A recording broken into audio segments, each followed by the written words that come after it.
Hey everybody, it's the Anime Trainer. Today we are talking to Brett from Iron Body Martial Arts. I've recommended his channel to you before.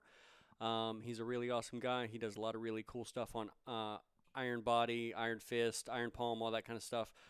Actually, I consider him to be a more of an expert in that realm than myself. So I would much. I'm pretty eager to talk to him about some stuff. Why don't you go ahead and tell us a little bit about yourself? Oh, well, you've used me there very, very kindly, perhaps too kindly, I'd say. But yeah, that's me, Brett from Iron Body Martial Arts. I've run Iron Body Martial Arts on YouTube for about 7 or 8 years now. I've been training properly, trying to train Iron Body skills for about 19 years. Whew. Yeah, and I say properly because that probably when I was about 14 or 15 is when I'd always done martial arts since I was about 5 years old. But when I was about 14 and 15, I actually started implementing a routine, mixing it with my other training and doing sort of iron palm or training and iron body training, which I'm a little bit less successful at. Regularly, like I'm working every day, every other day, Mm-hmm. multiple times, and that's really carried on sort of unchecked or unbroken, albeit a little bit broken, and that's for the last 19 odd years. So I should be way better, but that's what I do. And I've done martial arts for about 28 years, so probably similar to yourself. And so along, if we count our like when we first got into it to now, Yeah. I'm guessing. Yeah, I mean So it's hard to like gauge experience with people because you can say, "Oh, I've been doing martial arts since I was 10 years old." But if you've only been going to class like once a week or whatever, that's different than somebody who's like, "That's my whole life." yeah, yeah, exactly. So yeah, that's why I say 9 years because that's what I'd like pin up on my little picture or something if someone told me to really describe it, or if they were like, there's a freaking Shaolin monk or there's some Grand Master over there, tell him how long you're doing martial arts. I Oh think yeah. if we all had to do that, we might boil down our martial arts a little bit and go, oh well, no, I've done it a few years. Yeah, So 'cause but it doesn't. I think if you had to talk to somebody who like literally did martial arts every single day of their life for, 30 years, you might be like, "Oh, okay. Maybe I haven't done it that long." Yeah, yeah. Yeah, and just finally, the reason I made the channel was just because I don't know about you, but when we all started, I'm gauging you and I are probably a similar age, but when we started, there's no information, Yeah. the deeper aspects of kung fu or qigong or mainly all the iron palm stuff and on, but it was all much with the Chinese culture, it's all just kept secret. It's only told to a certain amount of people, and certainly without the internet, there might have been the odd book here and there, Yeah. but there's literally no. So that's it, Brian. Okay. Yeah, we've got to be about the same. I'm 34, so you've got to be similar age. Yeah, 33 I am. Well, I'm turning 34 in literally like in 2 months or something like that. Oh, okay. Yeah, so we're pretty So much the same age. Um, but guys, if you did not know this, we are on opposite sides of the planet. I'm currently in Boston, Massachusetts, and Brett, I'm not sure where you are exactly in Australia. Australia. Mm. Oh, Western Australia. Okay. Yeah, that's about as far away from me that as you can get while still Yeah, being it's on the planet. crazy. Cool. So, what got you started? What made you want to make the channel?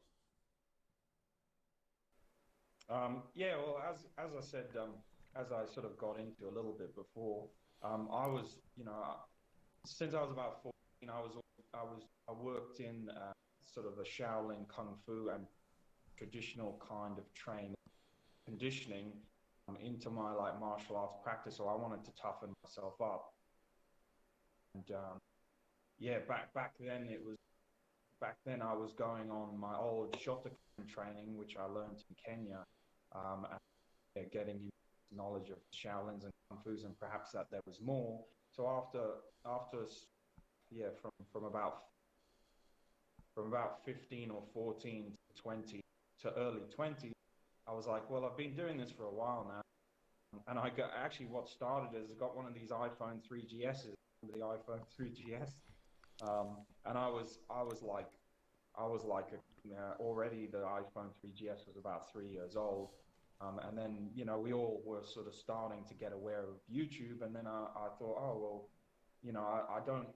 I'm doing this particular conditioning. I've been doing it for a number of years, and there doesn't seem to be many channels of anyone like doing it, progressively and showing it regularly. And some of the channels I'm seeing there was one quite famous channel, I think it's gone now, but they were showing Iron Palm and stuff, but then they were always referring to their DVDs, going, oh, this is what we do, this is our secret, Yeah. you should buy our DVD.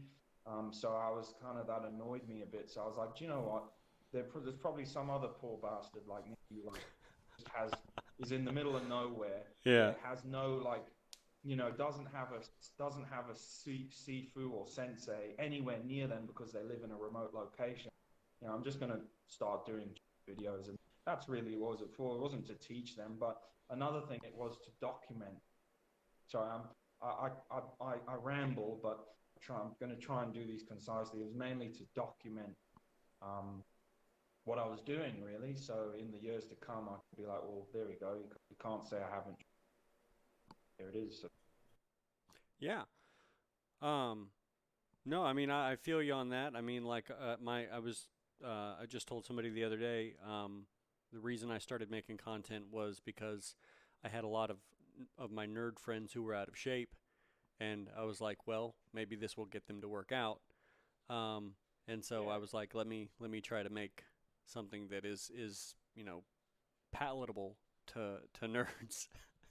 Yeah. So, and as I told the other person I was talking to, my friends don't even care about my content. Yeah. So you were talking about your background in martial arts. You said you did you start in Shotokan? Well, I actually started in Taekwondo when I was about 5 or so. Pretty much like some of my earliest recollections are martial arts related. Funny, so that was in South Africa, where I'm from. So I started Taekwondo. Then our family eventually Kenya, and then I did. So I was a bit older then, and I was into Shotokan karate, sort of, which isn't strictly. People might flame me here, but it isn't strictly traditional karate, because it's kind of it is a direct Okinawan lineage, but Sure. I have a brown belt in Shotokan. no, well there we go. So you'll know what I mean. So it's the first sport karate that was introduced to everyone in the 1920s in Japan. So or around about then by Gishin Nakoshi, and taught at the university, etc. So to some extent, and now that's where you can see where my kind of began, because for some extent it was like, I'm feeling this, it's good, but I feel like something's missing. Yeah. Because obviously it was pretty watered down. But yeah, things were left over there because they were too much or too aggressive, or it was changed, wasn't it? So I did to fast forward a bit and not ramble on too much, but no, that's what this is for, ramble. That's what this is for, ramble if you need to. Oh yeah. So after a few years of that, our family left Kenya, and then still being fairly young, I was like out of the martial arts realm for a while. Although I still I don't know how to say it. Like as a kid, you know, between the ages of like, I don't know, 5 and 12 or whatever, you might understand this, you don't always have direction. You know, like you might carry something with you, but you know, you won't necessarily train it on your own or whatever. Yeah. So that's why yeah, I discount those years because you know, I was doing this and that and the next thing, and going to little clubs and stuff, but I don't kid. I wasn't focused then. But yeah, then like I said, by the time I got to about 14, 15, I got into jiu-jitsu, um, which was um, which was like traditional Japanese jiu-jitsu. Um, but also prior to that, I kind of looked at myself one day and I was like, do you know what? You're not very tough. Or you need to work at being. You can't just be, you know, like a kid just thinks they're the best person ever. You know, and one day you realize, like, hold on, you know what I'm saying? You Yeah, yeah. realize, like, hold on, I'm not. And I still carried a few of these natural attributes through from doing those years of karate. So I was like, oh, you know what? Yeah. And then I just remember getting into like some weight training. So I had an old boxing bag, sand and gravel, and I just started back on the kind of Shotokan style, what you consider like conditioning and striking. Basically, I did all the striking that I didn't do as a kid. You Yeah. know, because you learn a whole style like Kite video. You learn a whole style when you're a kid, and there's none of the impact. So I was like, you know, just one day I just woke up in my mind and I went, hold on a minute, I know this whole freaking style up to like brown belt. Um, all I need is to stop hitting shit. Yeah. Yeah. Oh, yeah, I feel you. Um, I feel you. and then just to carry on a bit more, then through my traditional jiu-jitsu, I and the conditioning, I started to get into the whole kung fu side of things because I was like, well, actually, kung fu has a kind of more concentrated and more like just it just seemed to have more of a syllabus or whatever of was more common. So I was like, oh, okay. Then it just so happens that my jiu-jitsu instructor was an ex-Shaolin Kung Fu guy in North Wales where I live. So this was awesome because his dad, although we're talking old style Shaolin, so it's not really what you would recognize like today, Mhm. you know, because that's a lot of wushu based. Yeah. Yeah, his dad, and also you're talking a totally different time. So you're talking you know, whatever the the 50s or 60s or 70s or whatever it was when his dad was learning in North Wales. So you know, you've just got to. It's just a completely different time in the whole martial arts realm, in you know, in a whole nother country. Yeah. But yeah, his dad was taught by a guy who it's a bit convoluted, but a man I don't know his name was taught by a Shaolin monk in Russia, and he met him in Russia, and they learned together in Russia. Then this man took kung fu over to back to his homeland, North Wales, and then he then taught my instructor's instructor. So someone somewhere out there in the So you've got some of your Shaolin world lineage. may. Yeah, yeah. So I mean, who knows? But he may. I mean, I could get all the information from. I could get all the name instructor of all the people. But Yeah. anyway, Yeah, yeah, long yeah. story short, because they love their lineage. Long story short, me and this instructor got together. I'd already been for a while in my own way, and then we kind of swapped ideas. We were obviously jujitsu, traditional Japanese jujitsu, because he'd left kung fu behind. But obviously, when we met, there was like this love of kung fu that kind and also he saw kind of what I'd achieved with what little knowledge I had, and it kind of revived his kung fu in him, and yeah, just carried on like that for Cool. a couple of years. Sorry, that very long-winded answer. No, you're fine. Um, and so now do you just basically train by yourself? Yeah, now I mean I briefly because the traditional jiu-jitsu I was involved in was Bujinkan. People call it ninja. So everyone, it's a bit of a joke in the world. So Yeah, I'm familiar that's with why I refer Bujinkan. to it. Yeah, some people, I guess, some people who don't understand or don't know, are pretty harsh on Jinkan, and I don't blame them. But quality varies like massively. Sure. Uh, but in all it is, and I tried to do a video on a while back. In essence, all Bajinkan is nine styles of taped together for nine schools. That's Interesting. all it is. So, so I lost my thread of where I was going with that. But yeah, that's the issue I studied, Gotcha. Yeah, I had asked which you also has. if you're training by yourself now. Oh yeah, sorry. So I briefly, yeah, I was involved in running a club in North Wales. I was kind of vice instructor. And my instructor got sick, so I was the instructor. That went on for a couple. Once I got my black belt, but yeah, now for the last couple of years, other than a brief about half a year ago, where I was running a little club up in uh, up in rural Australia where I live, teaching some of the police guys. Yeah, other than that, I just train on Okay. you guys see on my what I do. Yeah, I got you there. Just to give you a little bit of background for me, I feel like we have a very similar martial arts background. My dad taught me Taekwondo when I was little, um, Oh, cool. and then I did that, and then we would just kind of train together, and then I got into a lot of fights as a young person, and so a lot of my stuff was sort of brawling.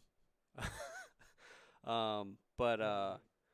then when I got into to college, I started to get a little bit more involved in like karate and whatnot, and so I spent a lot more time doing that, and I did Brazilian Jiu Jitsu, and I Cool. messed around with some Muay Thai.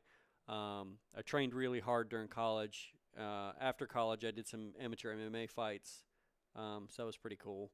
And Cool. then actually went back to do karate and for a little while, and do some kickboxing. My instructor at that time was a former like international kickboxing world champ, um, and Oh, cool. he had been taught by Joe Louis, which is Oh, awesome. which was pretty cool.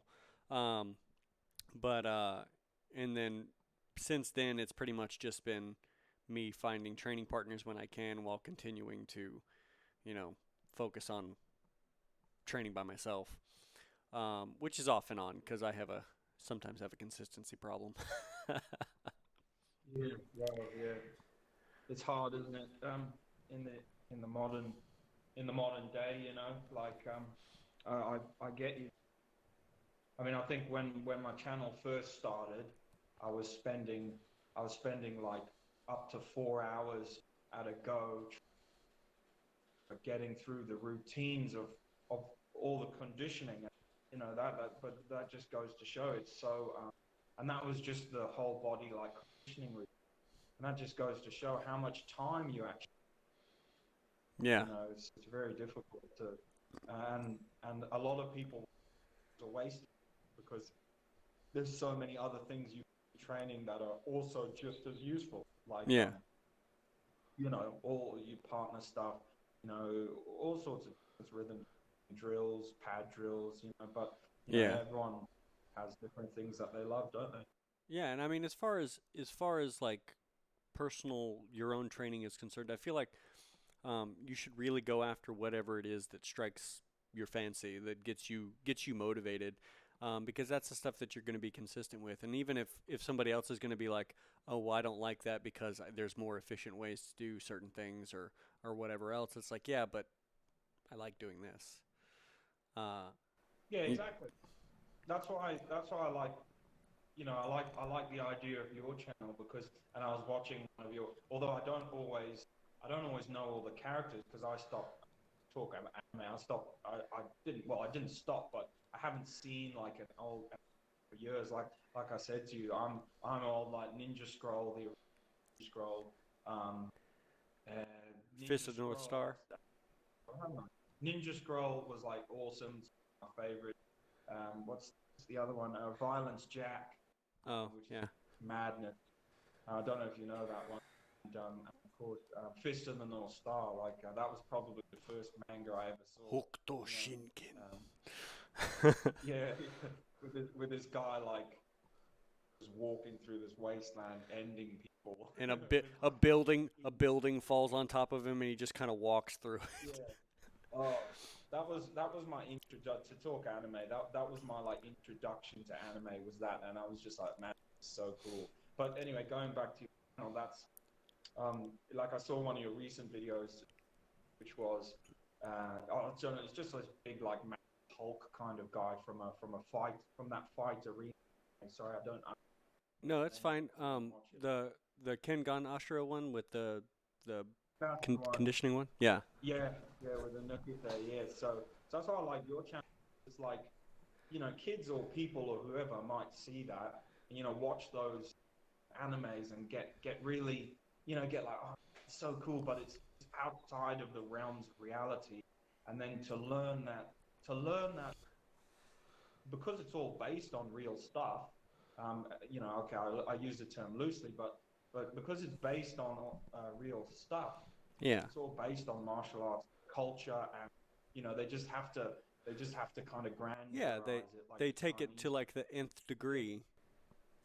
Yeah, but it's cool. So giving people like your video with him, giving people the idea that, oh, hold on, shit, and I can train something, I can get into something. It could change their life really. Could really inspire them.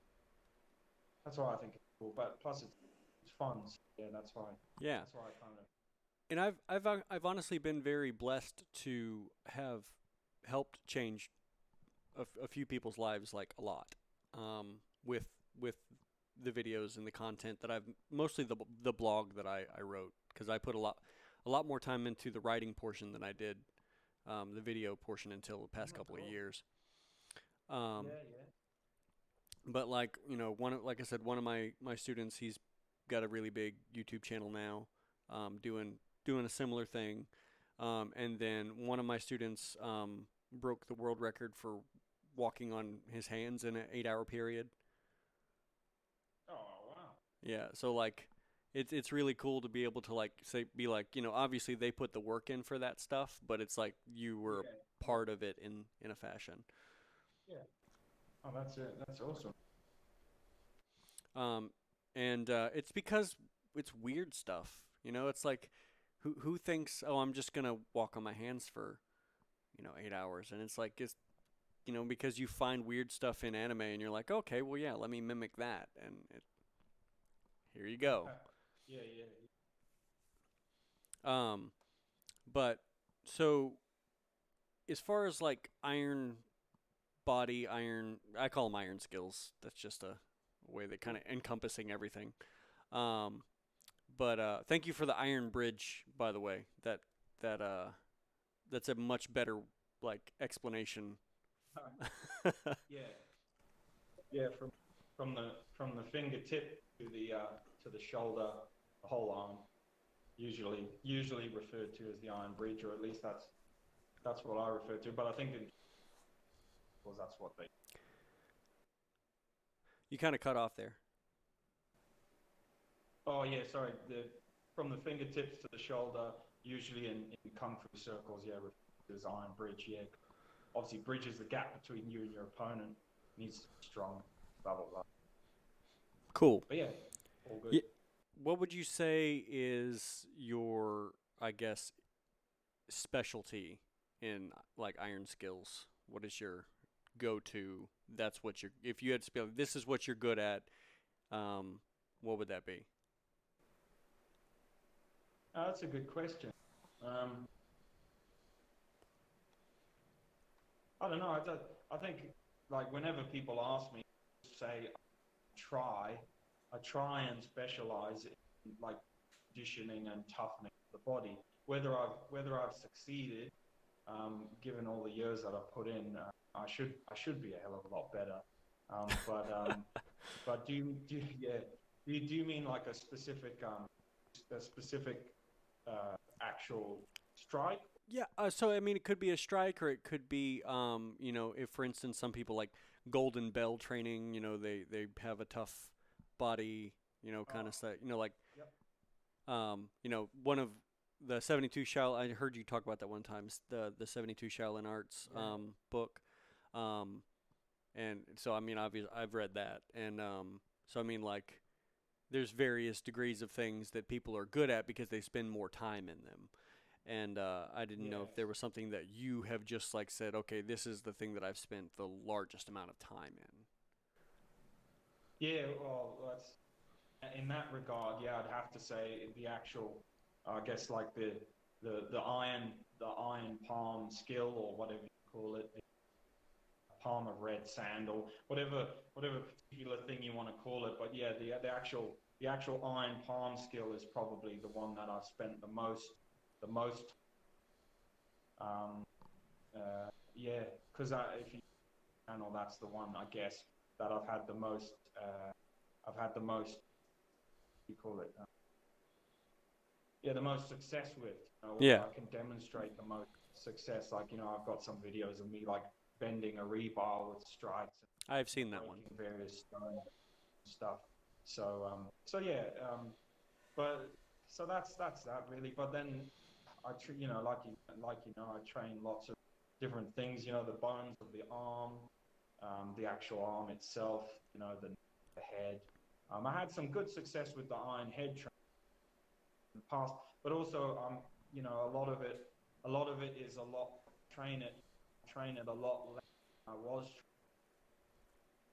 That makes Yeah, yeah. So you used to train it a lot more, but less so now.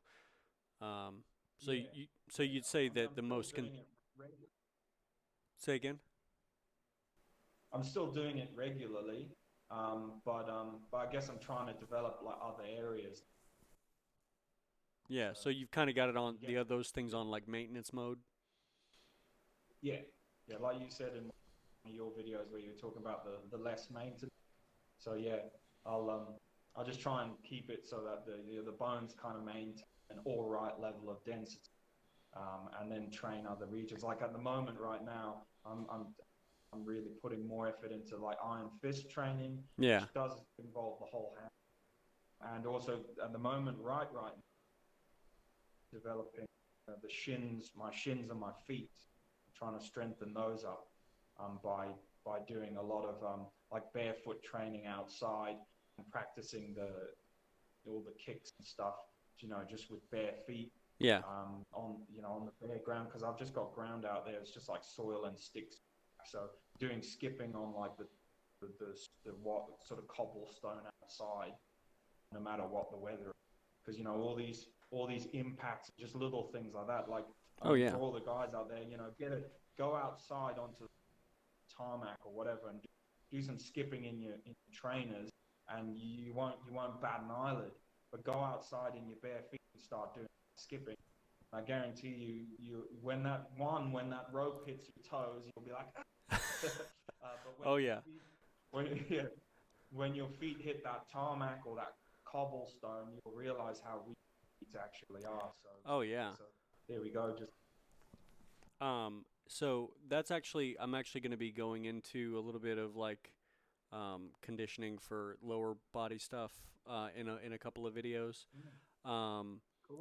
but one of the things that because I look at it from like because I'm a fitness professional. I've got like certifications and whatnot, and that I've Oh, done excellent. that Yeah. professionally for several years. Um, Yeah. and Wow. looking at like bone mineral density versus like certain exercises, like number of impacts per exercise, number of weeks needed to maintain that level of Yeah. bone density, how long it takes those adaptations to occur, um, all of that stuff. People have no idea. Like they barely know about how muscles are trained, if that. Yeah. Yeah. Um, you ask them like, what are muscle fiber types, and they're like, there are types. Oh yeah, the fast and slow, fast twitch. and Is your that what you mean and by? your intermediate fibers, yeah. See, there's a whole new fiber I didn't even know about. Yeah. You got your type ones, and they're the slow twitch, the which are just like for, long distance, long periods of time. And you have type A 2A, and type 2X, and those are the intermediate and the fast twitch. Wow. Um, but yeah, so and there's some evidence that you can like train them to take on different uh, to change essentially from one fiber type to another. But if it is possible, it's only like a 10% difference. Um, but Okay, most cool. most people are born with whatever percentage of fast twitch and slow twitch that they have, which is why you have a certain groups of people better at some sports than others. And like in the martial arts, you have fighters who are really good at going the distance and like pointing things out, like as far as like you won by decision, and then you've got guys that are gassed in the in the second round, but they'll knock you out in the first round. Yes. Cool. No, that's really interesting. So, what one of those do you reckon you are? So my lower body is primarily slow twitch, um, Mm. and because I could literally not go run for months, and I've done that, just not run for months, and then go out and be like, oh, I just ran 4 miles, because my body's like Cool. natural, but like I have to work my butt off to add any strength to my lower body. So like my max strength All on right. squats and all that kind of stuff's never been that great. But Yeah, yeah. my upper body's primarily fast twitch. So I could not do a bench press for a long period of time and get under, 225 and be like, "Oh, okay, that's not bad." Yeah, nice. Oh, And that's that's just cool. So you can actually have like different person. oop, you kind of breaking up, sorry. Didn't know that. Oh, so I was saying you have different distribution in person. Yep. And you can I actually wasn't aware have of that that. from muscle group to muscle group. Um, like Wow. so and there's some muscle groups that are predominantly naturally one thing or another, like the postural muscles, like your transverse abdominis, which is the inside, that's like a hoop tension thing that you train in planks. That's primarily a slow Hmm. twitch because it's a postural muscle. Yeah. Oh, it makes sense. It makes sense. But anyway, sorry, got off on a I started rambling. No, that's really good, man. Maybe that's why I appreciate you when you ramble, because it's like, oh, somebody else is doing Oh, this is good. Two ramblers. We're not going to get anywhere very quickly. that. So do you have any goals right now that you're trying to reach with any of your iron skills, like any like a break or a like a level of training that you'd like to accomplish? um,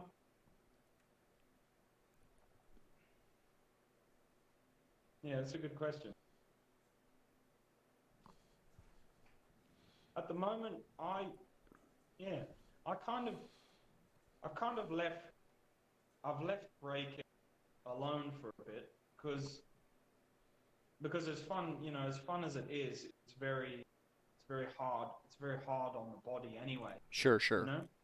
Um, you could like I've got a few sort of lasting injuries from even from the breaks that I did all those years ago. So you got to be careful. Now, really, but my training goal always has been. It's never really been break orientated, but my goals at the moment are to better strength and train areas of my body or the areas that I thought were a bit weak, like like I said, the feet and the shins and stuff. I want to work on those more. But ultimately, my goal at the moment to there's an MMA club up the road, Oh, nice. which is quite which is quite a well known here. So I want to which is why I'm working on my shins and stuff a little bit more. Is I want to go over to them, stop by this COVID stuff, but I want to go over to and maybe learn a few more. Well, of course, learn a few more things and have a bit of a go at learning a bit more wrestling, learning maybe a bit more newaza, the ground fighting, jiu-jitsu, and yeah, just having maybe a few, which I wasn't interested in a few years ago, maybe having a few like little competition fights, or I actually said to them I want to get onto the fight team. That's how I introduced myself to them, because I was like, they were like, oh, have you done any? I said, well, look, guys, to be honest, I've done traditional martial arts my whole life. I'm happy. You know, all I really want to do is maybe come to you guys, get my skills polished, perhaps go on your fight team, and like in the world, over the world and stuff. So Yeah. I thought that might. I think, hey, maybe I might turn up. I won't, or you know. So I don't know, but that's what I said. That's kind of what I feel like. But Okay. it might change. No, that's cool. I mean, honestly, you know, I always, a lot of traditional martial artists are very anti training MMA stuff. And I don't know why that is. Sometimes I think it's because they get high and mighty, and sometimes I think it's because it's a little bit of fear. Um, Yeah. because, you know, a lot of traditional martial artists have gotten trashed. Sorry. No, you're fine. Yeah. Sorry, sorry, man. Cat was climbing. No, you're the fine. screen. My cat is literally right here looking at me from behind my screen trying to get on my keyboard. I can't believe that. One day it's gonna burst through. Like the screens are like paper here. Yeah, this cat's flying up on the screen. And you're talking a very awesome point as well. Get out of it. That's funny. Sorry. No, you're fine. It's not a big deal. Um, so, but at the same time, I feel like a lot of traditional martial artists, they're either afraid or they're too high and mighty about, you know, this is what I do and it's the best thing in the whole world, and they don't like to learn other things like, you know, I'm sure you've run into that before. Yeah. No. Um, Yeah, I agree with you on that. but at the same time, there are guys who do MMA who look at things like, you know, conditioning from a traditional standpoint or certain traditional techniques, and they go, well, that's stupid. And it's like, well, you can't really say that because you don't have any experience in it. I mean, obviously there are some things that traditional martial arts, you know, have run up against in the modern day that you have some issues with, like there's better footwork and head movement and some defensive things, and if you've got any sort of wrestling ability, that's, you know, amazing, because, you know, wrestling's a very good skill. And I mean, you would think that a lot more karateka would be good with wrestling. Funakoshi even talks about wrestling in Okinawa as part of his conditioning. Yes. Hey, how's your screen? Is it still all good? Yeah, why? Oh, because mine's gone green.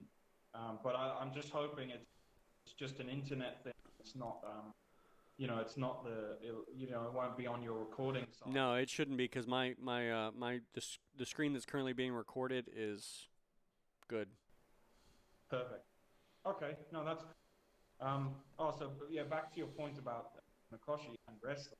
Well, yeah, 100%. I don't know about you, but you also said you studied Shotokan, but one thing I found in my early life is that, yeah, I studied Shotokan, and largely people left me alone. But the few like little fights that I did get in school, or like when you play fighting with your friends, you know, I did realize, me and my friends used to like wrestle all the time. But I did realize when I first started doing it, like, man, there isn't, I don't know how to explain it. Like in your mind you shouldn't have two modes. Like you shouldn't have like you shouldn't be a trained fighter like in karate. And then when you're in grappling mode with someone, when you're in grappling grabbing range, you feel like your hands are glued shut. You know what I mean? Yeah, yeah, yeah. And all and all, and all you can do is punch. Um, which is funny because karate means open. Well, it used to be Chinese hand, Yeah. but you get what I mean. It's funny, but that's how I felt when I was a youngster, because probably also because of my standing on karate. But I did a good chunk of a core syllabus, trained it for some years, but then when it came to sparring, or whatever, once we got to close range, I Mm-hmm. just didn't know anything else other than punch, punch, block, block. And then obviously when I picked up the jiu-jitsu, I started doing jiu-jitsu, I realized that, man, your whole body, you don't have to fight that way. Yeah. There's so much more you can do: throws, grapples, strikes with different parts of your body. And it just kind of opened up the whole martial arts world to me, where I was like, why have I probably, the main thing is probably, but you see it in karateka now, like even in, like, you see like Jesse Enkamp, who's got a big and a lot of karateka, they're always doing their bunkai, Yeah. but their bunkai and stuff like that, a lot of them, and I'm a big fan of it, but the bunkai, a lot of it, if you compare it to wrestling arts, jiu-jitsu and stuff, they're simple felling techniques that they teach at a higher level. Mm-hmm. And what I mean by that is, like, black belt and above will start to do bunkai, felling, and trips aren't that great Yeah. when you compare them to what you can do in simple college wrestling, jiu-jitsu, and stuff like that. Absolutely. Please don't people flame me, because I say this with, like, I say this with a loving heart, but I just say what I see. You They shouldn't are get that not on this that great. channel. People have, if anybody's subscribed to this channel, they've heard me talk about that kind of thing before. So Oh, excellent. But you get what I mean, don't you? Like, I mean, I'm now 12 years in law enforcement, which I say I don't have the, but because a lot of people, they go, well, they see one thing, you might get it yourself. They see one thing that, and they couldn't possibly fathom that you do other stuff. yeah, So a lot of people, and they go, oh, well, you don't know what you're talking about. You wouldn't even know a real fight if it hit you in the head, and da da da. And I've had like seventh dans and Aikido flame me, which is shameful. They're obviously not the right person to be a role. If seventh. yeah. That's You would that's think really, that a seventh dan would conduct themselves a little, especially in Aikido, would conduct themselves a little bit more humbly. yeah. But I've had all sorts of people flame. I guess because they're just threatened by the silly little rubbish that I do. But yeah, like, behind the scenes of or whatever on my channel, I've got nearly 8, 9, 10 years of jiu-jitsu, and 12 years of policing, which I've started to go into, making like self-defense videos, and like I do a new channel called Street Corner. I'm trying to go through concepts of, like, self-defense, because that's all you can, and real street survival, that's all you can show people or tell people is concept. You And can so show in them real general, self-defense moves. exactly. Yeah, You yeah, know, yeah. you know what I'm saying? No, because But it's a yeah, live situation. where I was going with where I was saying, rambling, but yeah. So one thing I've learned with regards to grappling and stuff like that is, honestly, in my 12 years of law enforcement, the jiu-jitsu side of the grappling, wrestling, has been so valuable to real fight. So yeah, because everyone says to me, oh, when someone, if you're the few people who know this, oh, when someone messes you out on the street or whatever, or you got to do something, you must just like iron palm them and they get knocked out. And that just doesn't happen. Do you get Yeah. what I mean? Yeah. Yeah. Yeah. All, all, all I have had. Well, there's a few occasions when I've chopped the odd person, have like stunned and knocked out and stuff. But the mainstay of it is ability to actually fight and actually wrestle, feel what you're doing. And also the main thing with the iron skills is the rooting and the being tough. Yeah.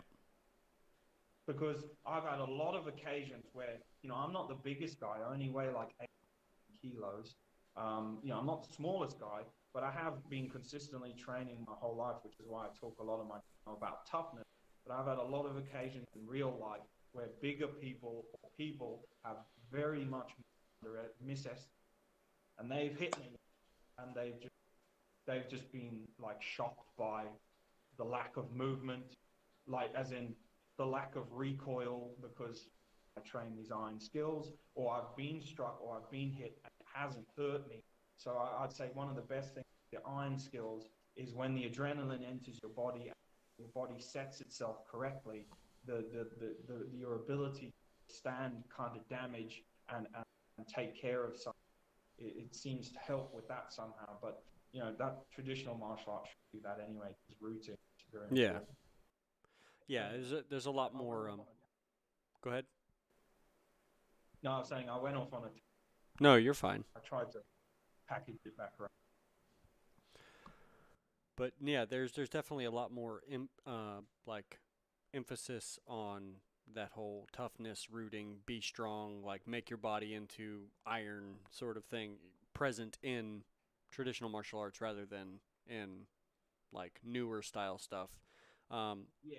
and I think a lot of that has to do with where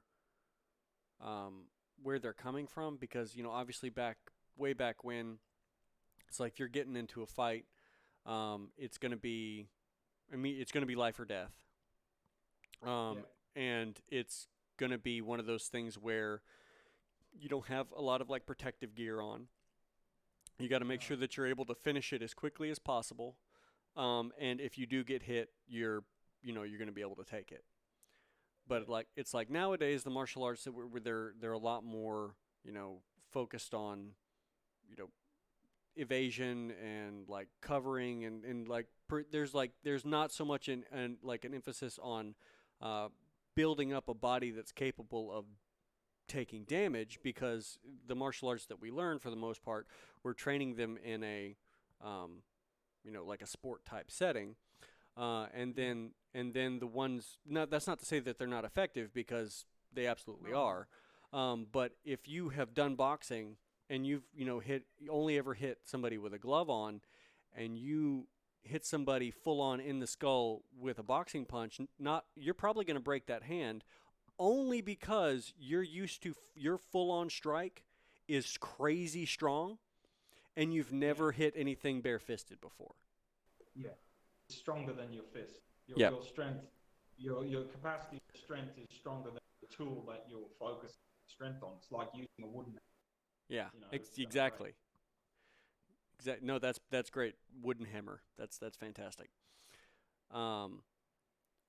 So yeah, I mean, I think there's stuff to be learned in both directions, and we have to be willing to pursue those things with an open mind, and humbly, you know, Yeah. take learn from each other. Um. Well, that's another reason I have always wanted to go into the realm of a bit of MMA, because before I wasn't interested in competitive like kickboxing, thing like that. It's awesome, but there's so much you can't do, and I was never given the option, never in where I live. If I had if I had a good club somewhere where I lived, I'm sure I explored it, but you can't take the opportunity you never had. Yeah. But now with this MMA club around, because I have when I lived in Belgium, I have my brothers were involved with a Muay Thai club there. Oh We yeah. call it Nipa. Kickboxing in Um, Belgium's like huge. yeah, oh, it is. They love their kickbox, as they call it. So my brothers were involved with the club there, and I wasn't, but they got me to spar some of the guys. some of the guys who are preparing for fights as well, because unfortunately they bigged me up and gone, oh well, here's our brother. He's trained years in traditional arts and empowerment, and these guys would wipe the floor with this guy.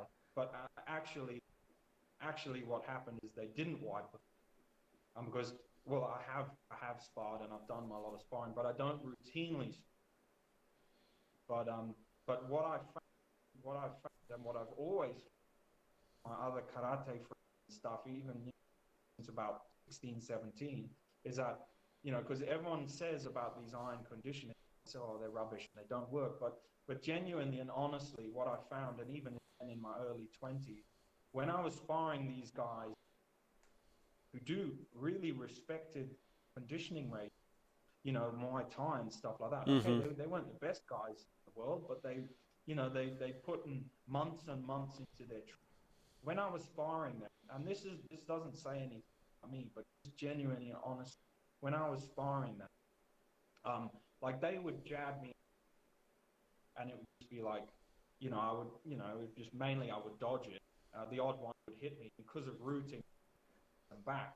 But when I was jabbing them and hitting them, I wasn't got to put it at a certain power level. It's not UFC. You're not smashing each other. You know what I mean? Yeah, it's a sparring. But because of the type of things that I've punched, like I've only ever punched really. I mean, I have used boxing, but I've only ever punched sand, gravel, boxing bags full of sand, gravel, wooden makiwaras, trees wrapped.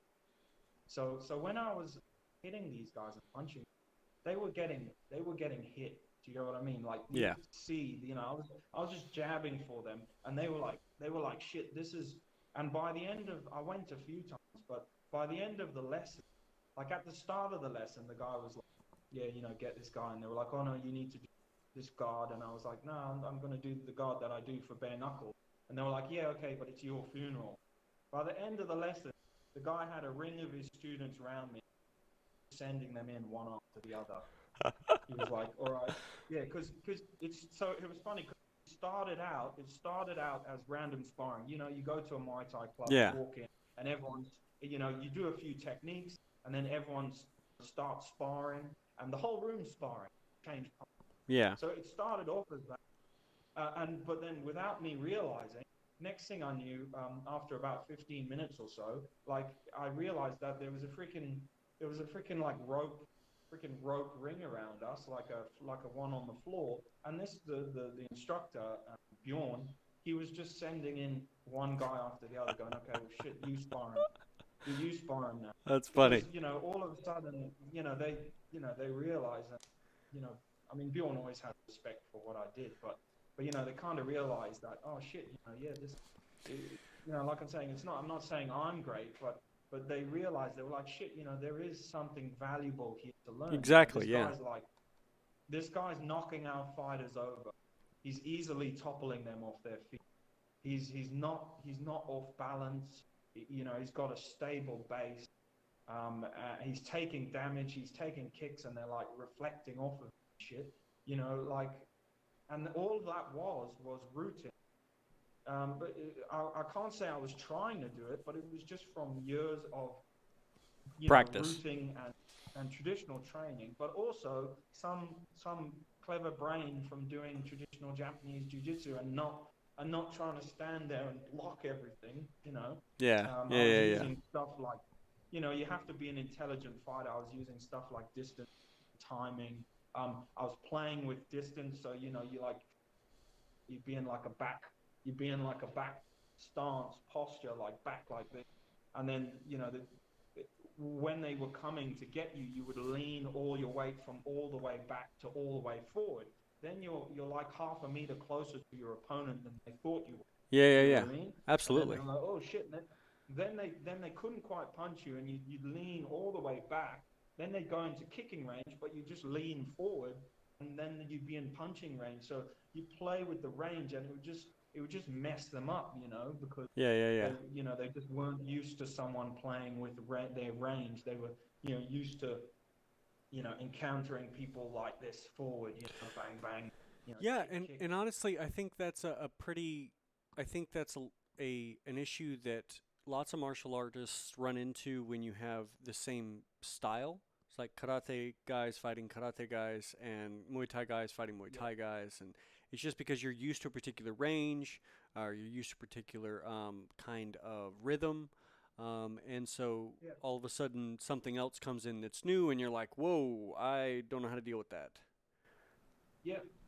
Yeah, and that's a big factor. And you know what? Now in MMA now, the bladed the if you look at the sort of bladed, it's a bit wrestling-esque, but the bladed, the stance a lot of the guys use now, which um, I think Lyoto Machida obviously brought it in, and everyone started copying him. But the sort of bladed stance, flat posture that they use now, loads of fighters use it Oh in yeah, MMA because of its advantage is it's like Alpha One.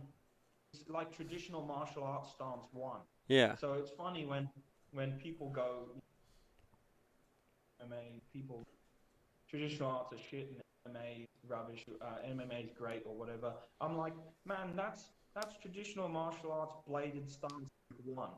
Where you're presenting like your smallest side to your enemy. yeah, yeah, yeah, yeah. You've got your shield in front of you, and you're working from there. Your front leg forward. You're a really thin target as seen from the front. Yeah. And I'm like, shit, man. And, that's traditional martial arts 101. That is.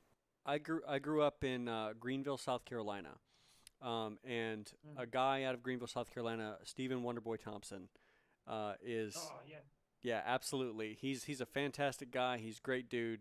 yeah, Um, man's got some crazy good kickboxing, and it's all from a karate base. yeah, yeah. I watch his channel. I've got his. He's awesome. I watched his recent his dad's him and his dad's recent video on. Oh, sorry, I don't know if it's recent, but I saw it on the Makiwara and the fist like that. And I was like, yeah, it's really good. It's really good to see. But it's a shame that it takes someone like that to drill it into, because Yeah. you have people, like myself who trained, who's done this conditioning for years and years and years, as he does.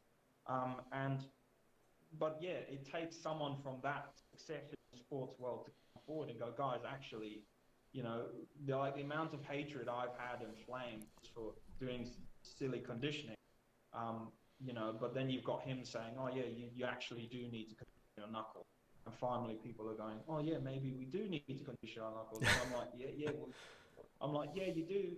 And that's why I commented on his channel. Not that it means anything to nobody, but I commented on his channel. Like, it's really nice to see people pushing this because it is important, um, Yeah. and it's important for real life. Like we were talking before. When you were talking about a real confidence. Because I don't know if you've had it yourself, but I've had people come to and stuff like that and say, "Oh, you don't know what a real fight is. You don't know what real life is." And I consider my arena is when I'm out there. I've been tested and tested numerous times for out there. Yeah. I say to people, well, mate, you're telling me, like, what do I have to do to convince the internet world or whatever that I can defend You won't. myself? Is 12 years of, just because I do a conditioning channel, is 12 years of out there on the policing, is that not enough? No. Because I tell you what, I've had a lot of people, I've had a lot of, and that's what I mean. Like, I get some, there's even this weird core of people who just do like sport competitive fighting, and it's awesome. But they think that unless you've done competitive sport, you don't know what a real fight is. And, and my thing to them is, I'm like, sorry, mate, unless you've had an actual real fight outside and routinely being combated by a real person, Yeah. you don't know what a They're yeah, they're don't reverse the roles. Don't go to a soldier or a police or whatever and Oh tell yeah. them they don't know what a real fight is. But there's seriously a huge contingent of people. Like, I get quite a few of them on my channel who just say things like that, and I can't believe it. It's like, man, sorry, man. Like, I'm not going to talk the hard streets or whatever, but Yeah. you only have to you have the example recently. I don't know if you guys probably know that MMA fighter. I forget his name, but he's a high MMA fighter. I think he fights John Jones or something like that. And remember that guy The guy broke into his house. Yeah. Yeah. And he said that was, and it would be. He said that was like one of the like hardest fights of his life, and he couldn't understand why he couldn't get the better of this guy. And none of that was a surprise to me at all. I was like, yep, guy's drugged up. I literally had that like a few days ago, not in my house, like different Yeah. circumstances. But like I was like, yeah, I could have told you that yesterday. Which is why it's funny, you know. I could have been like, yep, I had a guy like a couple of weeks ago, drugged up, decided he wanted to set me up because I was like trying to arrest him or whatever. Yep, you know, I couldn't shoot him, I couldn't use taser, I couldn't do anything.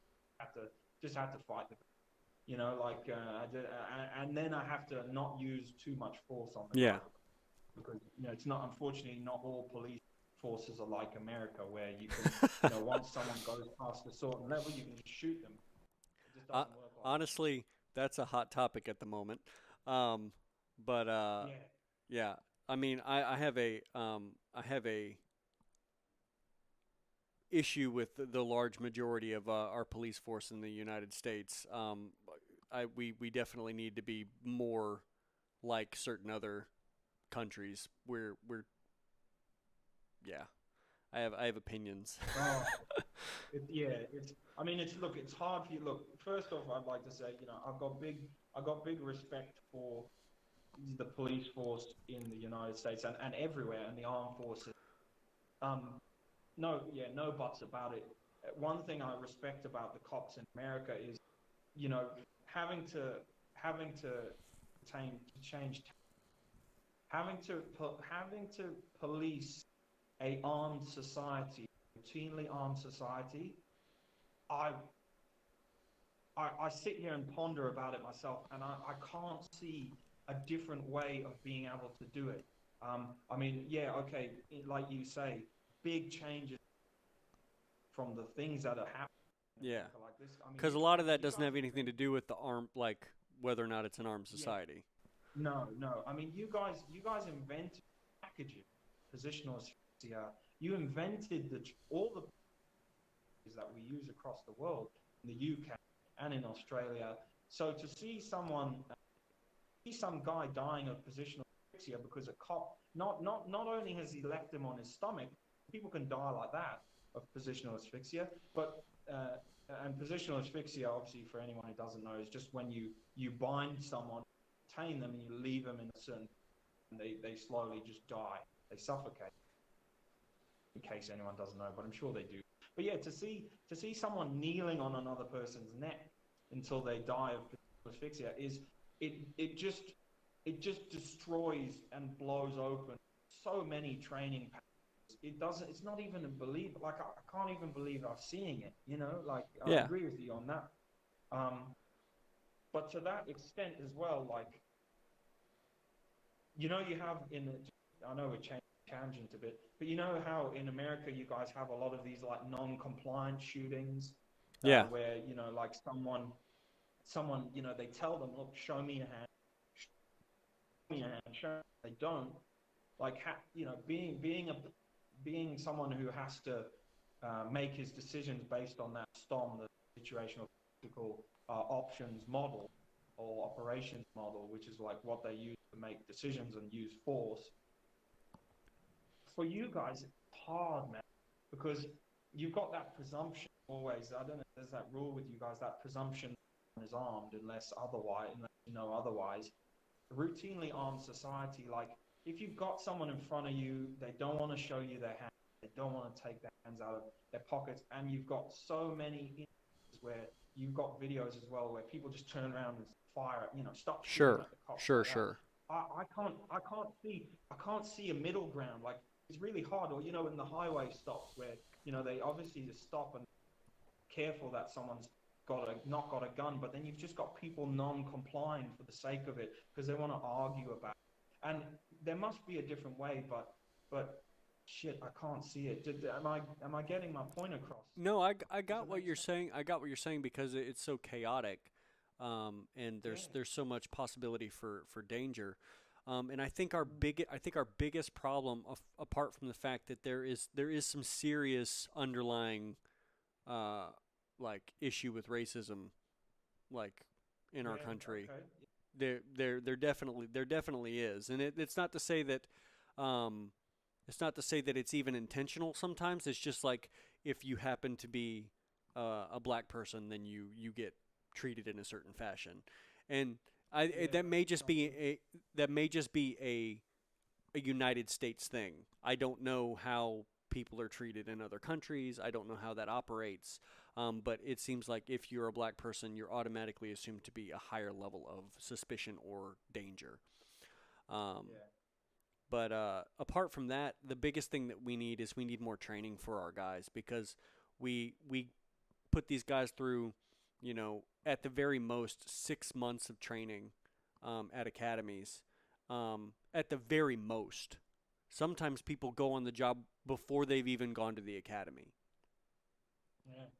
and that's just what is like you are in a position of where you have to make life or death choices for people sometimes, and you are Yeah. lacking in so many de-escalation things that you could know, so many things that are completely nonviolent, and how easy it is to just Yeah. point a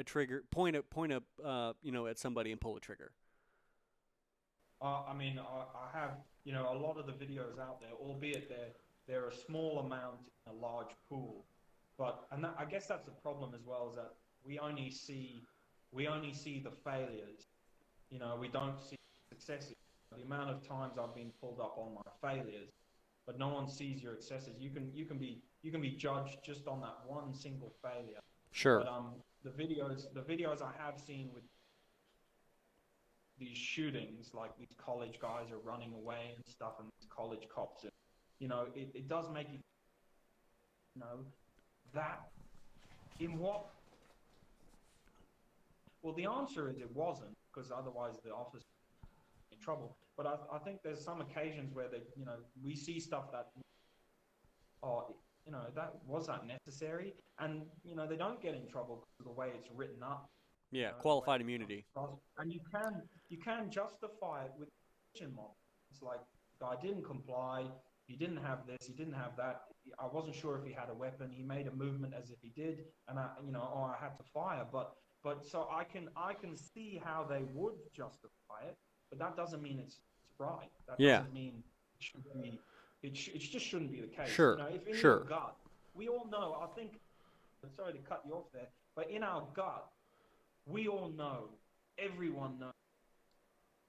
You know what's the right or wrong thing. When they see, okay, mistakes, you can make mistakes, but that's usually out of fear, like you said, out of lack of. Um, but in your gut, we all know. That's why we see these videos and we go, that was wrong. Yeah, If you see it and you see the full picture, that's another thing, seeing the full picture. But if you see the full picture and you go, that is shit, man, that's wrong. It should be black and white. But yeah. I mean, like as human beings, I think as long as we're in the world and we experience things like normal, we have a pretty good understanding of picking out when things are not right. yeah, It's like just sort of most you can. intuitive.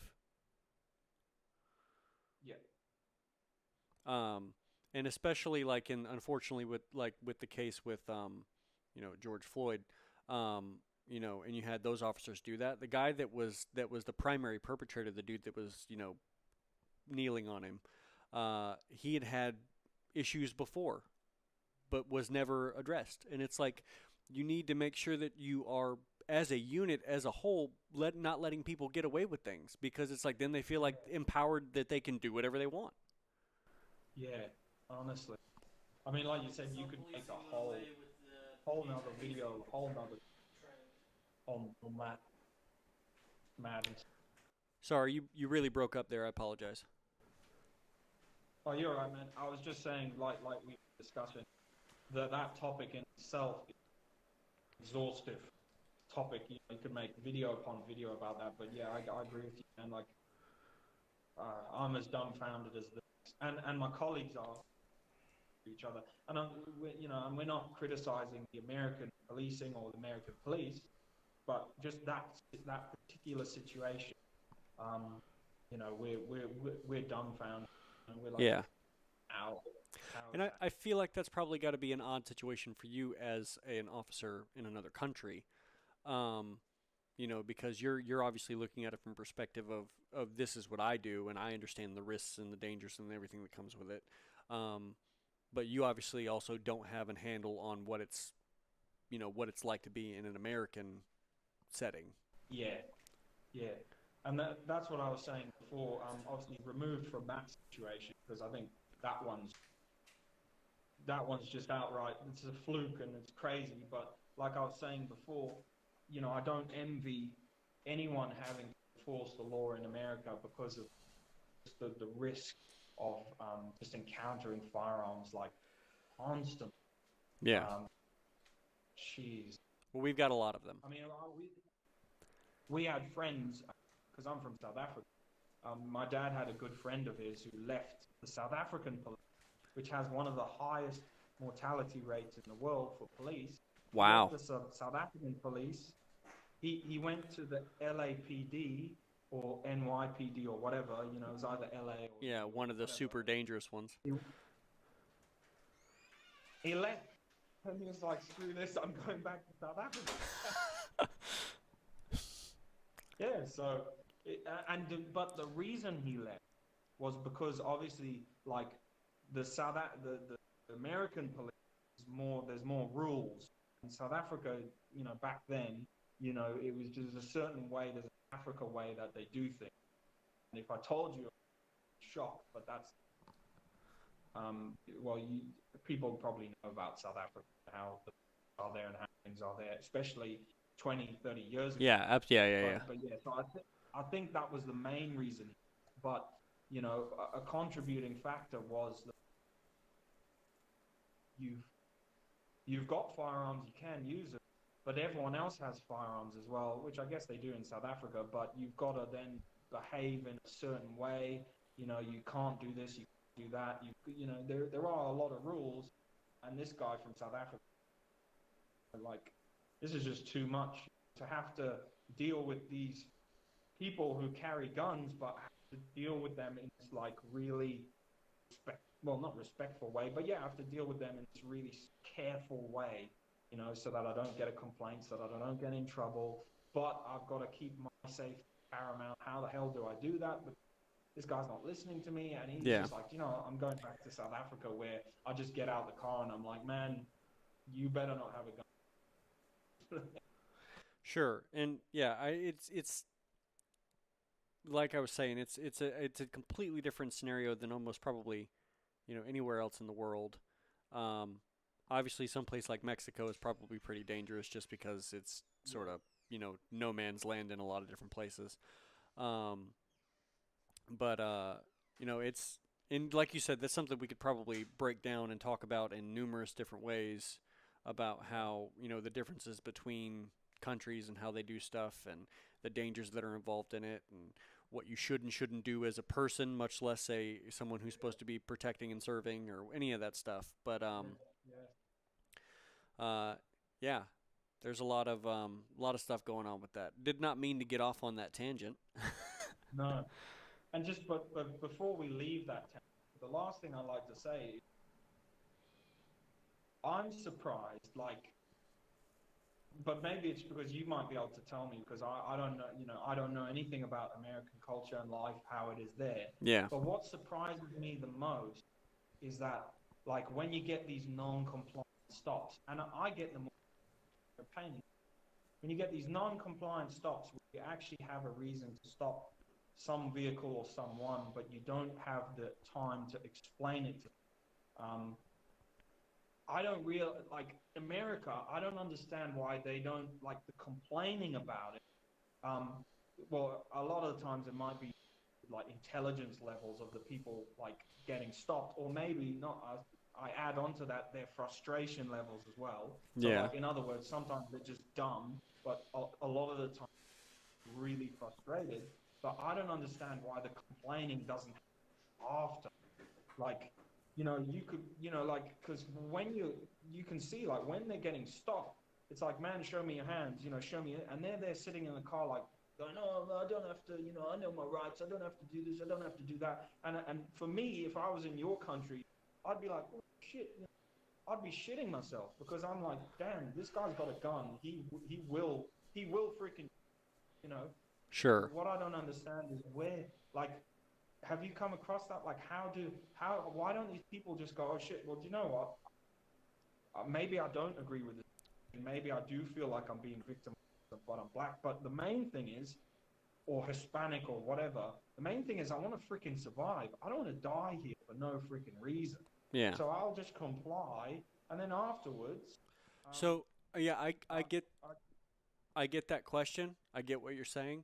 Um, the problem is that there's a large number of people, and when I say large number of people, obviously it's a small number of total police interactions, but it's large yeah, enough that we could call it that's way too many, where people yeah. do comply and still end up getting killed.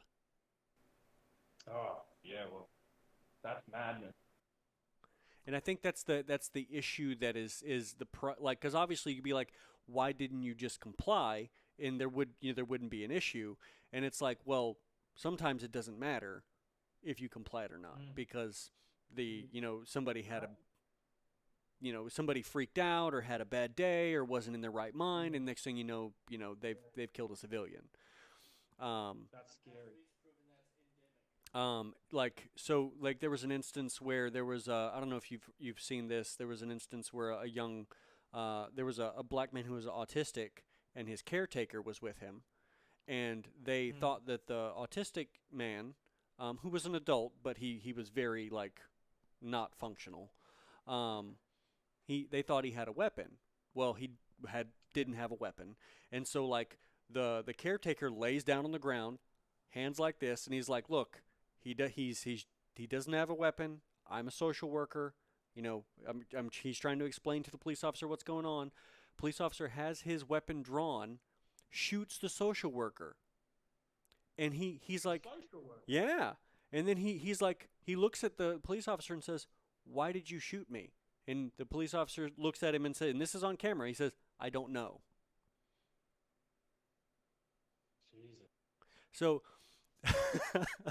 there are, like, that's what I'm saying about the whole training aspect. There are some serious problems with the way that we operate with our police, and there's this whole, like, militarized mentality that's included in our policing that needs to go. Yeah. Jesus. Because my brother, Mate, I've been. Sorry, you can. no, my brother was in the Navy for 7 years, and so he knows a lot of, like, military people and whatever else, and he's like, the stuff that, like, that police do here, would get you court-martialed in the military. Jesus. Yeah, yeah, wow. So yeah, that's the biggest. So it's very complicated. There's a lot of issues that go into it, and there's a lot of reform that needs to be done. Do you know, it's interesting. Having been both sides of it's very interesting. I've been I've been 0.00001 millisecond away from shooting in real life Mm-hmm. in a law enforcement. And I could have shot them about 20 times. And I don't mean like bang, bang, bang, bang, bang. But Yeah, I mean in 20 different instances. in a microcosm, I could have shot them about 20 times. Um, I didn't. I chose not to. I was at risk. And it's a really weird feeling, but I had to, unfortunately, as a law enforcement person, play the line of, is it real? This is a gun situation. Is it a real gun? Isn't a real gun? Like you said, I'm weighing up the person. Are they intoxicated? Have they got mental health issues? Blah blah blah blah blah. I guess the only thing that saved them is that routinely in Australia, you don't really, there's a lot of guns here, but you wouldn't often come across someone with, with a semi-automatic firearm, a pistol or whatever. It's just not in the culture.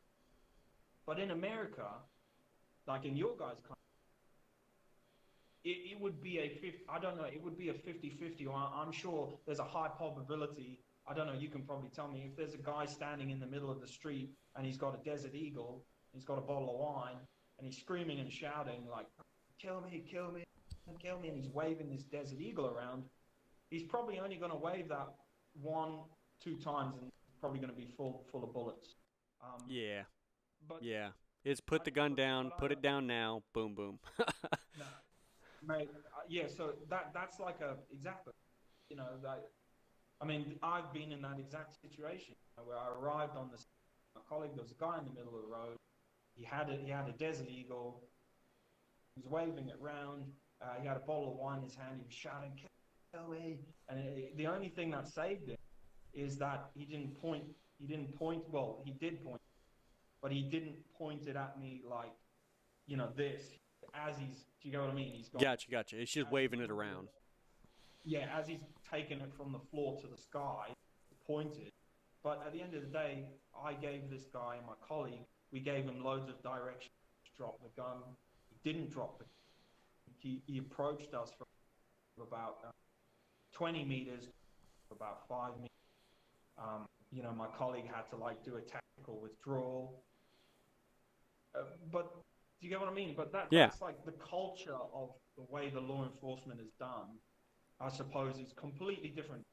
In America, I'm guessing, loads of people have told me, and everyone says, they're like, man, in America, and I've got colleagues who are in forces, and they're like, man, in America here, that guy would have been finished. You would have told him 2 times to drop the gun, yep, and he would have been. Unfortunately, we would have. But that begs to your question.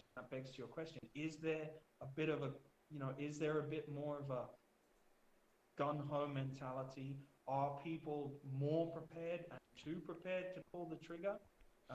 Because my first thoughts on the matter were, one, I'm going to get, and this shouldn't be, my first thought on the matter was, is it a real gun? Shit, it looks real. And my second thought of the matter was, it shouldn't be, was, am I, if this is not a real gun and I shoot this poor guy, well, I've shot someone who didn't have a real gun. Yeah. And I know a lot of people say, oh, well, you didn't have a choice, you didn't know. But part of that not knowing is your choice. Sure, yeah. And you have the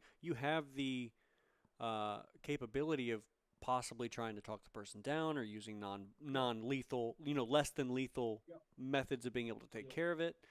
And I think the largest problem with our policing is that we don't go for that.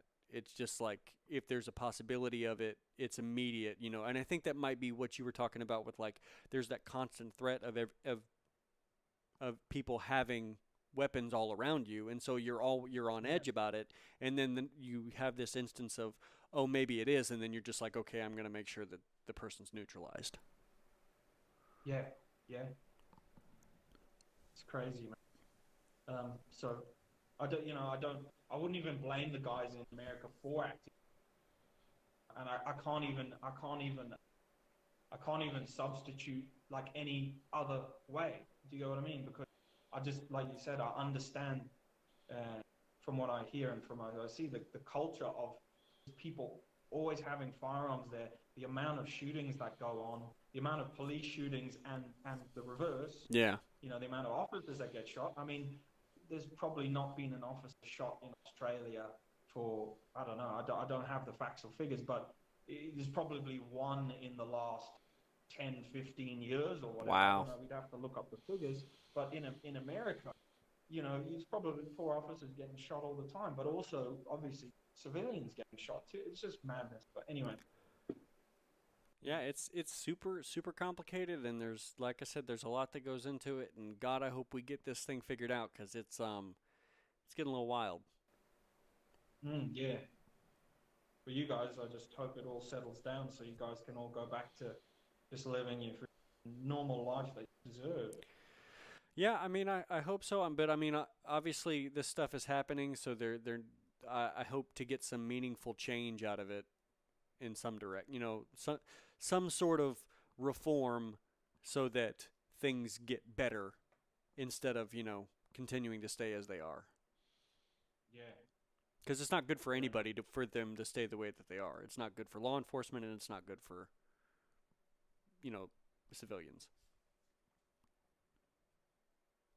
Um, so yeah, that was a lot of random stuff to talk about, but I yeah. I, I appreciate your input.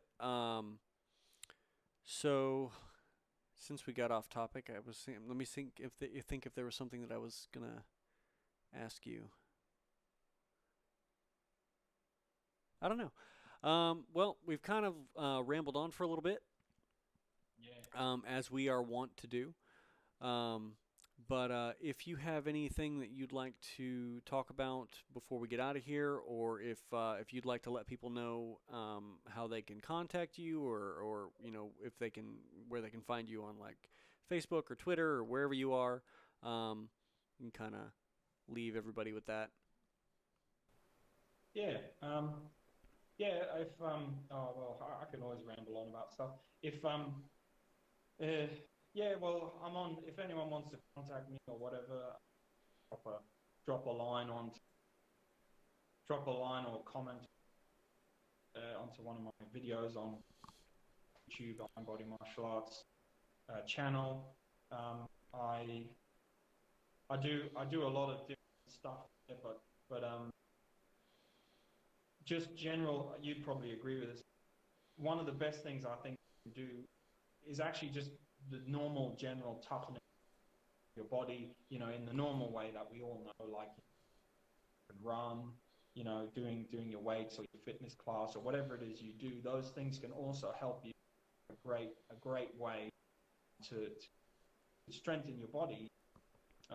And even from a self-defense point of view, I always say, patting me on the shoulder, if you don't even train martial, there's just doing your training, doing your running, doing your F45, doing your sport, doing your whatever is so much better than because it means you have you'll have more endurance, you'll have more fitness, you'll have a little bit of fighting, in order to survive like some kind of real situation, and get attacked or whatever, and blah blah blah.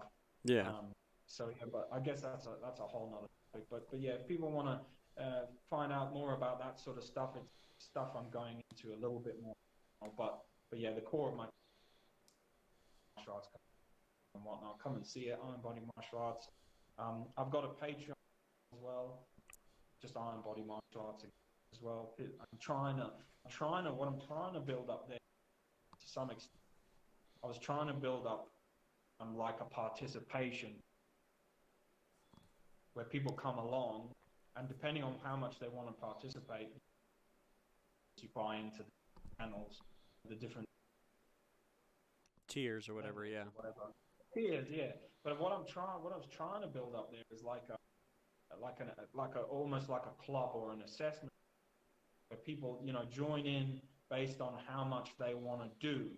But the only reason I mention it, the main snag I'm getting on there is that people need to demonstrate, you know. Yeah. Yeah. So Which it's that's actually been going, difficult. yeah, it's been going well, but like a lot of people land on it. They're like, oh yeah, this seems interesting. But then the moment I say, okay, well, this is awesome. Now, I'm giving you this. Now you need to demonstrate this back to me before you move on. I don't know if you might have the same problem with the online training. The hurdle is feedback back, because without the feedback, and you're a personal trainer, Yeah. if you're if you're personal training someone coming to your lesson, and they're not, like a week later, you're like, oh, did you improve yours? Have you done this? Have you done that? And they're like, no. There's not a lot you can do with them, Nope. other than send them back again. But I mean, as far as that's concerned, the only thing that you can do is occasionally is you can reach out to them and be like, hey, have you done X, Y, and Z, and that really depends on how much. For instance, clients of mine, if somebody's paying me, like $50 a month for something that's sort of like minor, I might like really talk to them once a month, and maybe I'll message back and forth with them. But apart from that, like, there's not a lot of hands-on stuff. If you want really hands-on stuff from somebody, you got to pay for it. And so, like, it's got to justify your time. And it also shows that they're serious about it, because if somebody's paying, $1,000 a month to be trained by you, essentially, you can be damn sure that they're going to be putting work into it because they're spending $1,000. That's it's funny you should say that, because that's one of the I have been criticized by some of the Chinese martial arts community, or not criticized, but probably rightfully so. And a lot of, because I've got a core of, I'm involved with other groups that are awful of Shaolin Kung Fu skills, and people who get together to try and preserve certain skills, and online, private groups, call them, of people who, to me, they're very respected people in the martial arts field, and yeah, they have quite a lot of them have grit. I don't, you shouldn't really be, or don't give these things out and show people these for nothing. Why are you doing this? Pretty much, if you want to learn how to palm, you might have to do some trawling, but you can go on to, I've got so many videos on. Yeah. All you need to do is copy. But yeah, I have been criticized with that, but I just want. No. That's perfectly fine, because you make content that is freely accessible. If it's monetized, you're obviously getting paid from people watching it. If you have a Patreon, people are paying because they want to support the content. So that's another way that you can get people to, pay you for your stuff. Yeah. But if they want your literal, actual time, where you're sitting there talking to somebody and really giving instruction and feedback and whatnot, that's when it's time to, like, really, here's an amount of money that you need for that. 100. But yeah. So more than that, like you said, I think we've tangented. What would your final, your leaving comment discussion? Let's see. I think to end off, let's talk about just your channel and where you'd like it to go, and then we'll kind of end up with that. Cool. Yeah, man. Well, like I said, I've run Iron Body Martial Arts for 8 years on YouTube. I guess I would want what everyone wants for the channel is, I would like my channel to grow and expand. Ultimately, which will never happen, but I would love to do more. And obviously, the more it succeeds, the more I could do, and to maybe even the point where I can do that, as a job or whatever. Yeah. Which also then gives me a whole lot of other time to do those classes, to do those lessons, because now they obviously largely work. That's another reason. Over the years, a lot of people have said, "Oh, well, why don't you go to this class? Why don't you do this class?" I've been limited in the classes that I can get. But another thing is, as you probably know, if you work shifts, or you're a doctor, nurse, law enforcement, or whatever, severely automatically restricted to what clubs and stuff you can go Absolutely. to. There's no 9 to 5 Monday to Friday for you, and it's very hard to find like fight schools that train, all At throughout different the day. hours, yeah. This is the first one I've come across in all the years, the 8 years that I've got recorded on my channel. This is the first fight school I've ever been near where I can now maybe other times. But yeah, so Do they have pros out of there? Sorry, mate? Do they have pros out of that school? Yeah. The female, they've got a female fighter now who's currently the world champion of MMA with the Singapore League. So Nice. it's called the National, yeah, it's called like the International Federation or something like that. But it's the largest, because it's Asian, Yeah. you know, the Asian is in that middle, whatever you call Asian. But it's the lot. They are actually the largest in the world, and yeah, they're one of their female fighters is currently apparently the world champion. She got $100,000 contract. Yeah, Nice. so Well, yeah, I look forward to. that you actually run into that a little bit more, like with open schedules for places that have pros, because Yeah, it's not like a guy who's teaching karate because that's his passion and he can only stay open on Tuesday and Thursday from 6 to 8 yeah, because he's got to yeah, work a normal job. This is their whole life. yeah. So do you know what my actual hope is as well? Um, my real hope that I can get into that club, earn their trust, train with them. If I'm good enough, maybe get into their fight team. Really, I would love to do a conditioning because that's what I've always wanted to do. I want to have a little chunk in MMA school where I teach the new and up and coming fighters some of these methods to harden, train, and basically do what I do, be a conditioning, but Yeah. like an old school martial arts coach, and do that there if there's value. But yeah, I think if oh, you show, you know, your skills and you're because I mean like the thing about martial arts is it's very much. sorry mate, I just got to Yeah, get yeah, the yeah. door for a second. Sorry mate, yeah. No, you're fine. Yeah, so basically, I think that's cool. The good thing about martial arts is that all you have to do is show your ability, and that's it. Because ability, like martial arts is very much might makes right kind of scenario.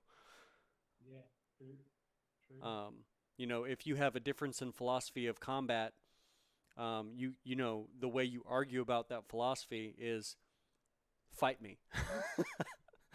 Yeah, Uh, yeah. But yeah, um, I'll keep you guys updated on. yeah, I'd like to see how that goes. That'd be pretty cool. Well, thanks very much for agreeing to have this interview. It was cool. Definitely, I'll try to keep tabs on the new stuff that you've got coming out. You've got such a backlog of content that I'm still trying to go through. Um, but yeah, I have this problem where I try to I have to watch all the old stuff before I watch the new stuff. But Oh, yeah. um, Yeah, that's an anime thing. That's your anime there. Get trawling back to all the old stuff. Getting that. exactly. Gotta watch the stuff from the 1980s first. Um, Yeah, yeah. cool. Well, once again, thanks for coming out, man. Brett, it was really nice talking to you and getting to know you a little bit better. Yeah, Hope yeah, maybe we'll be able to collab on something else. Have you on the channel yeah, or something definitely. to talk about maybe a character that's like really into total. Actually, Kuroki Gensai is another example of that. But Yeah, no, mate, it would be good. It'd be good to do some videos and stuff. Maybe like some conditioning ideas or videos and put some joint stuff together and yeah, yeah. be cool. I think. And I'll send you some anime that you can get back into the weeb world and Oh yeah, join, yeah, rejoin. no, definitely. I need to be brought up to speed, made a bit more current. But yeah, no, great talk. Cool. Thanks, man. I'll see you later.